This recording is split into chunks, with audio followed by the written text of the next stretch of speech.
Programa Med Saúde, um oferecimento Arte Farma. Tecnologia em manipulação. MHV Cardio, cuidando bem do seu coração. Olá, amigo espectador do Med Saúde. Estamos com Cláudio Miranda, meu grande amigo, para o segundo programa sobre medicina do trabalho, o que você precisa saber. Se você não assistiu o primeiro programa, assista. Ele está disponível no canal 25 ou 525 NET. E é claro, eu não ia deixar o Cláudio embora, meu grande amigo, sem fazer um segundo programa com ele, porque o que tem de assunto é uma barbaridade. Cláudio, vamos para o nosso bate-papo, vamos seguir, que está muito bacana. Nós falamos no final do primeiro programa sobre exame admissional e você falou da importância desse exame e realmente chama muito a atenção. E eu te pergunto, com que frequência o trabalhador precisa fazer o famoso exame periódico? Essa pergunta vale 2 milhões. 2 milhões. Se uma vale 1 milhão, agora essa vale 2 milhões. E vale mesmo. E vale mesmo. Porque assim, o exame periódico, o próprio nome já diz, assim, ele após o início das atividades dele na empresa, até o final, que ele faz o demissional, tá. Ele tem que ser feito assim, com rigor naquilo que o PCMSO, que é aquele programa que eu expliquei, que a gente conversou sobre, programa de controle médico de saúde ocupacional. Você avalia a pessoa no início do exame admissional e naquela função ele vai correr algum risco. Toda função tem algum risco, em geral. E aí você vai monitorar o que está acontecendo com a saúde dele, com exames e com exame clínico. Quando fazer? Depende da empresa. Porque tem empresa que a sobrecarga é muito grande, por exemplo, do ruído. O ruído é um ruído, embora você faça ações para diminuir, você usa protetor coletivo, protetor individual, mas apesar disso você tem que monitorar para acompanhar se ele não está perdendo a audição, por exemplo. Certo. Aí, se é uma empresa que tem muito ruído, você pode fazer a cada 6 meses. Se for menos ruído, uma vez por ano. Depende do local. Uma empresa que é muito barulhenta, mas quem trabalha no escritório, só passa ali na área de produção uma vez ou 2 por dia, você pode fazer cada 2 anos. Então, depende da avaliação. Por isso que é importante o médico assim, conhecer a empresa, saber a rotina, ler o PGR ou ir lá. Em geral, eu prefiro ir lá na empresa para ver. Sim. Né? Porque se ler o PGR, tudo bem, foi um engenheiro de segurança geralmente que fez, é bem feito, né? Você confia na pessoa, mas é bom lá ver. Né?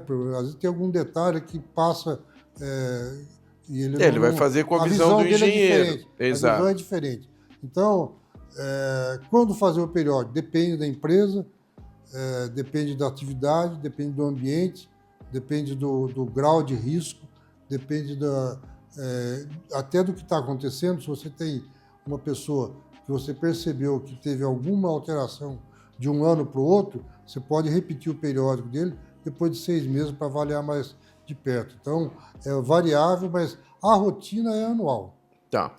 Então, no PC, programa... PCMSO, Programa de Controle Médico de Saúde Ocupacional. Então... Está previsto lá. Cada função, assim, setor, diretoria, está lá, secretário, diretor, então está lá, risco, tal, exame bianual ou anual. Sim. Que exame? Clínico só. Não tem que fazer exame complementar, porque não tem risco. Aí tem o outro lá, o setor, usinagem, aí tem que fazer audiometria, aí tem lá, na usinagem tem lá o chefe da usinagem, o operador, tem cada função em cada setor. E, aí, assim, e é o PCMSO que estabelece então, a periodicidade com que cada um desses cargos precisa se submeter cargo a cargo, de acordo com os riscos que está envolvido naquela atividade específica. Então, esse é um documento importantíssimo, né, Cláudio? E se a empresa, por exemplo, muda o layout, tem que avisar. Se cria uma função nova, aqui eu tenho o auxiliar de produção, eu vou pôr o auxiliar de produção 2, vai fazer alguma coisa diferente, eu não posso fazer um atestado de saúde ocupacional que é o ASO, que é o documento que fica em poder do trabalhador, da empresa, né? Que vai para o governo para ser... fica arquivado e faz parte da documentação trabalhista daquela empresa, né? Que hoje é através do e-social, que é um sistema que tudo que você faz, você tem que informar, né? Agora, assim, o governo não precisa mais fiscalizar as empresas. As empresas dão já as informações para o governo prontinhas, né? Para o Ministério do Trabalho. Tudo que é feito. Então, assim, o sujeito entrou, ele fez um hemograma, você tem que estar justificado ali. O PCMSO tem que estar casado com ele e essa informação vai para o e-social. Aí eles cruzam as informações. Espera aí, por que esse sujeito fez um exame assim, mas não tem esse risco? Então, hoje a fiscalização está bem mais abrangente. Então, quando você faz a programação no PCMSO, ele tem que ser muito completo. E cada setor, cada função de cada colaborador tem que estar previsto. Anual, são tais exames, o risco, antes disso, o risco é tal, calor, ruído, poeira, etc., queda acidental, que é um lugar perigoso, e você coloca todos os riscos, os exames e a periodicidade e tem que cumprir. Olha, muito interessante isso. E aí eu pergunto, já ligado a essa pergunta que eu te fiz, quais são os principais fatores de risco no ambiente de trabalho?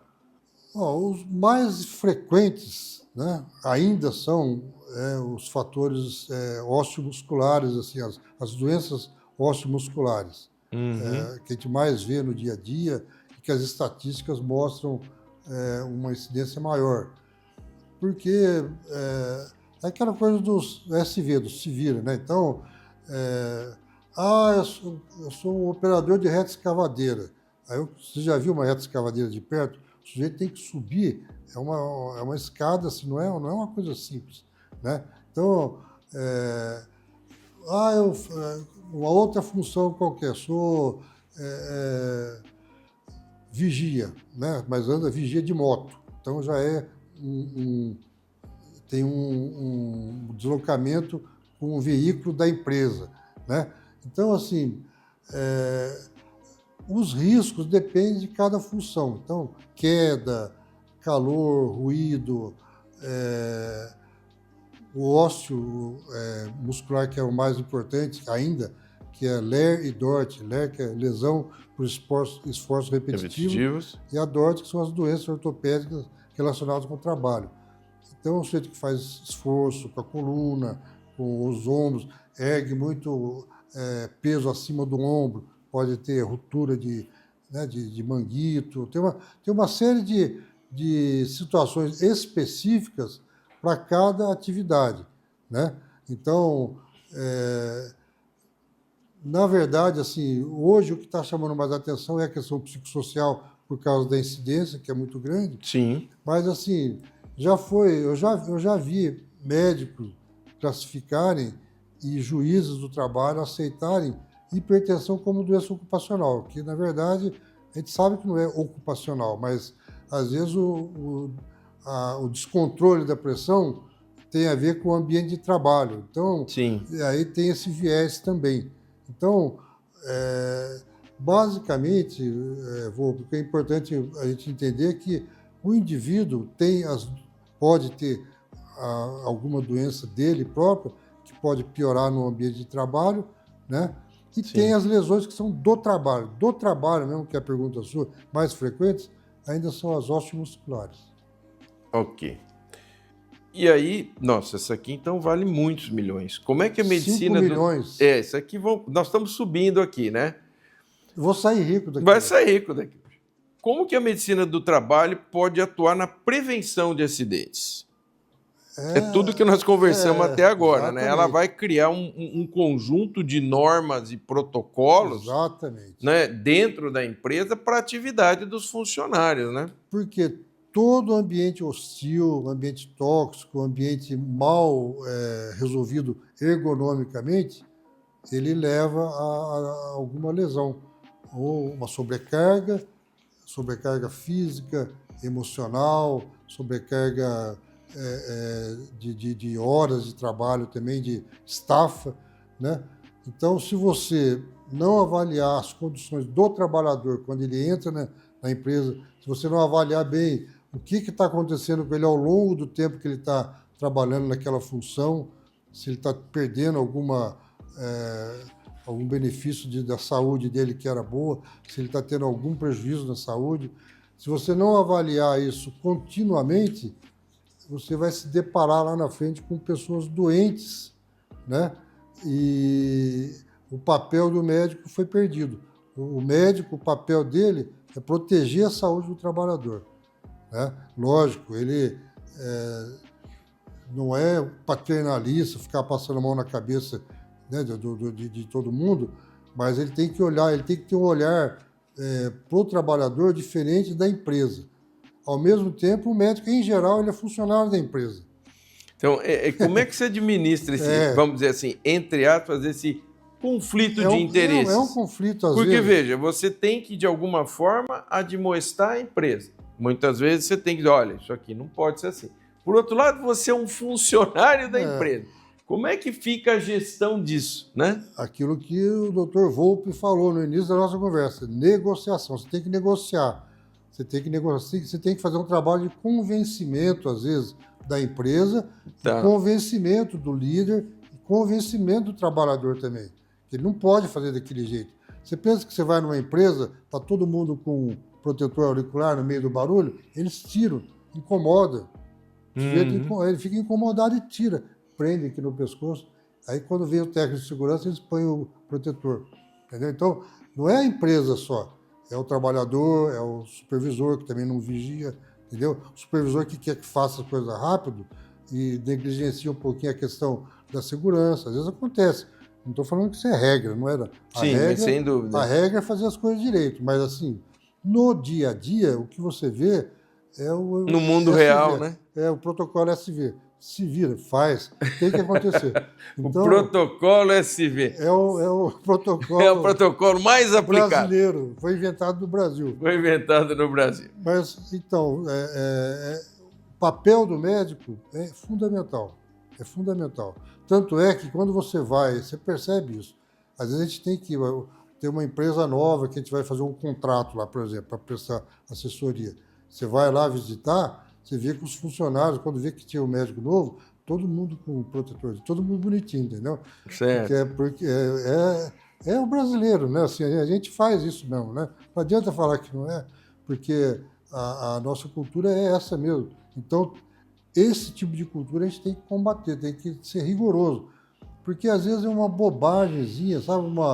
Um cuidadozinho a mais, uma trava a mais que ele liga, ele protege a mão dele, o dedo. A gente perde a mão porque deixou de travar alguma coisa que precisava ter travado, né? Sem dúvida. Foi treinado. Cara, quando não é treinado, é problema da empresa. Tem que treinar, tem que dar toda a condição para a pessoa. Mas ainda assim tem risco. Então, tem que ser rigoroso. Tem que ser rigoroso. E o médico acaba sendo o intermediário aí do patrão, do fazer funcionário. Essa negociação, né? O nosso interesse é a saúde dele. Nós queremos que ele tenha saúde. A minha visão não é empresarial, é médica. Mas, ao mesmo tempo, a empresa nossa tem que sobreviver. Nós temos nós temos que ter o cliente, então a gente tem que negociar. Muito bem, estamos com Cláudio Miranda falando sobre medicina do trabalho. É um minutinho, nós já voltamos.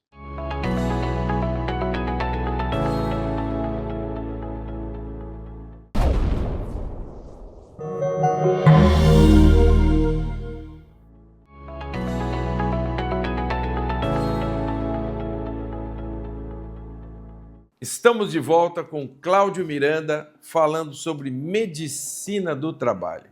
Cláudio, você vai sair daqui rico, porque agora eu vou te fazer uma pergunta que vale mais do que 5 milhões. Eu vou querer voltar aqui. Não, mas eu quero que você volte muitas vezes. O que caracteriza uma doença como ocupacional? Vale mesmo, vale 5, 6 milhões? Por baixo, vamos ser bondosos. Em primeiro lugar, assim, a doença ela é ocupacional e a gente tem que ter bem claro isso, quando ela é causada pelo trabalho. Então, é uma doença 100% ocupacional. Tá, certo? Então, a doença que foi causada pelo trabalho, ela é ocupacional. Por exemplo, hoje, um acidente de trabalho, né, ele é causado pelo trabalho.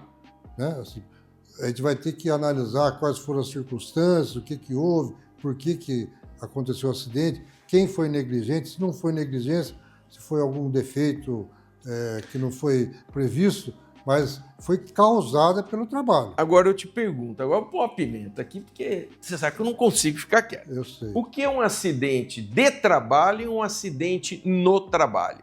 Acidente no trabalho não foi causado pelo trabalho. Tá. Não foi causado pelo trabalho. O trabalho é o agente causador. Exatamente. Ok. Ah, mas foi negligência do funcionário. Não interessa, foi no trabalho.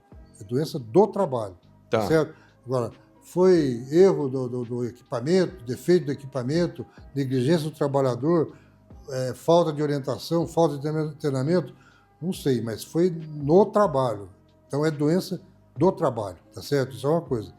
E tem também as doenças que são causadas pelo ambiente de trabalho, sem falar dos acidentes, tá certo? Então, nós temos muitos exemplos, não só de surdez ocupacional, de LER, né? Mas de doenças pulmonares, que durante muito tempo foram um flagelo no Brasil, né? Sim, sem das dúvida. cerâmicas. Então, muita gente morreu por causa de pneumoconiose que adquiriu no trabalho de cerâmica, né? Com a poeira, respirando aquela coisa. Então, isso é doença do trabalho, foi causada pelo trabalho.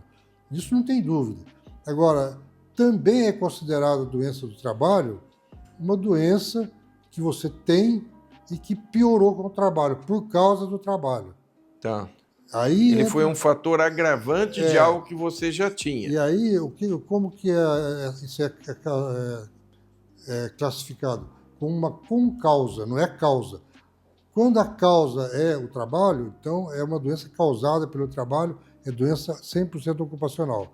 Mas o trabalho pode atuar como concausa. A concausa é difícil, às vezes, de caracterizar, porque todo mundo vai envelhecendo e as doenças progressivas, crônicas, vão ficando piores. O que faz parte do pacote do envelhecer e até que ponto a empresa contribuiu ou não para isso? Inclusive para a questão de indenização trabalhista. Então, existem alguns critérios, né? O critério principal é se houve uma clara mudança na evolução natural da doença. Se teve um episódio, assim, ele caiu, foi subir, caiu, piorou a coluna, por exemplo.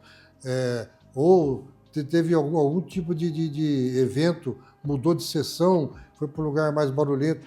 Tem que ter alguma coisa que claramente mostre que ele piorou, porque o indivíduo vai envelhecendo, ele vai ficando meio surdo, né? Sem dúvida. Então, presbiacusia é uma coisa que vai acontecendo com todo mundo. O sujeito está lá 20 anos na fábrica, mas ele entrou com 25 anos e está com 50 agora. Então, a audição dele não é a mesma. Então, não quer dizer que piorou só pelo trabalho. Então, tem que ter um ponto nítido em que você fica claro para todo mundo que houve uma interferência na evolução natural da doença. Isso é um pouco difícil de caracterizar. Mas, então, a gente ficaria. A pergunta sua de 6 milhões de dólares é: o que são as doenças ocupacionais? São as doenças claramente causadas pelo trabalho, os acidentes de trabalho. E quais são as doenças que podem ter o trabalho como causa? São doenças crônicas, geralmente degenerativas, e que o trabalho pode, de alguma forma, interferir na evolução. Se interferir, é doença ocupacional. É um universo, né? A gente não para, às vezes, para pensar, mas é muito interessante. Eu estou, assim, realmente muito impressionado com esse nosso. É apaixonante. Antes de eu começar a fazer isso, eu achava que não tinha essa abrangência e que tinha essa importância.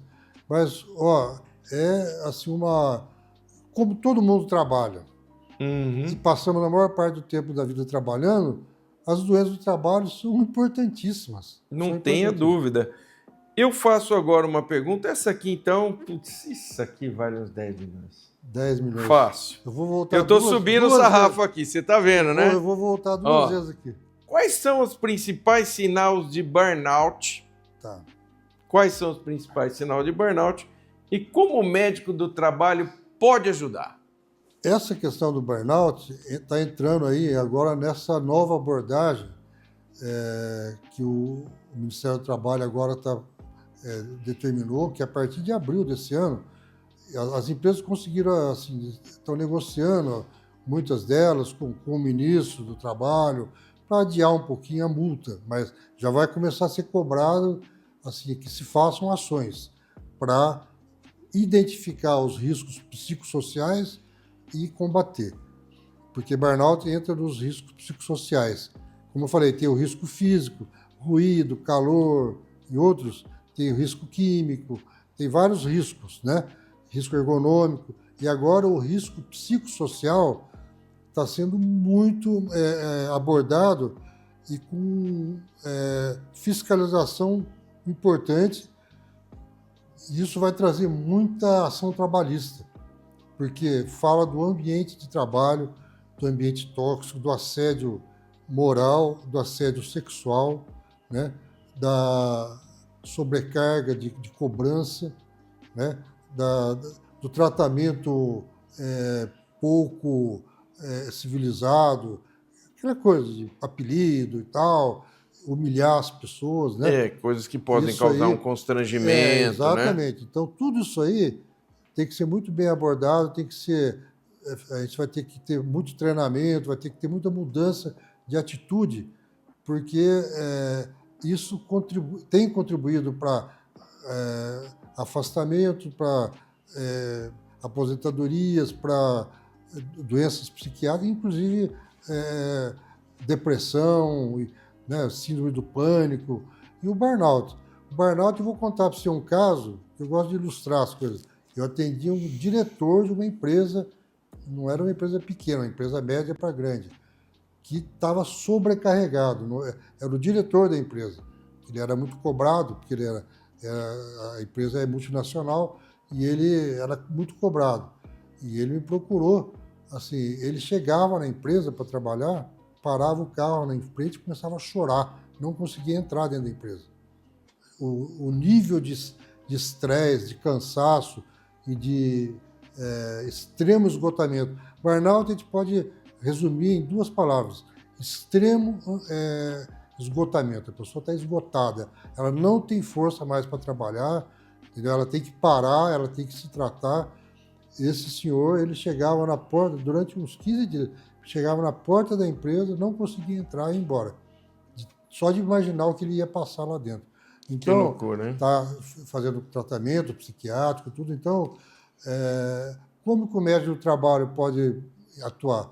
Ele vai atuar afastando a pessoa, tentando contornar com um colega especialista, um psicólogo, um psiquiatra, né? Mas aí é quando a pessoa já está com o problema. Qual que é a nossa função maior na medicina? É prevenir, não é tratar, né? Sem dúvida. É muito mais barato, mais eficiente e muito mais eficaz você prevenir. Então, palmas para essa iniciativa agora do Ministério do Trabalho, porque se você identificar os riscos psicossociais, aquilo que pode acontecer, né, você não deixa a pessoa chegar até esse estágio aí do burnout, porque é uma doença que já foi descrita a partir da década de 70, né, mais ou menos, tem no mundo todo, não é no Brasil, é no mundo todo, é uma doença que é doença ocupacional mesmo. Muito bem. Estivemos aqui com meu querido amigo Cláudio Miranda, que deu um show sobre medicina do trabalho. Eu fiquei apaixonado por esse nosso papo aqui. O Cláudio é um grande amigo e eu confesso que aprendi muito, tenho certeza que você também. E você sabe, o Med Saúde é o seu encontro semanal com a saúde no canal 25 ou 525 NET. Nós esperamos você. Programa Med Saúde, um oferecimento Arte Farma, tecnologia em manipulação, MHV Cardio, cuidando bem do seu coração.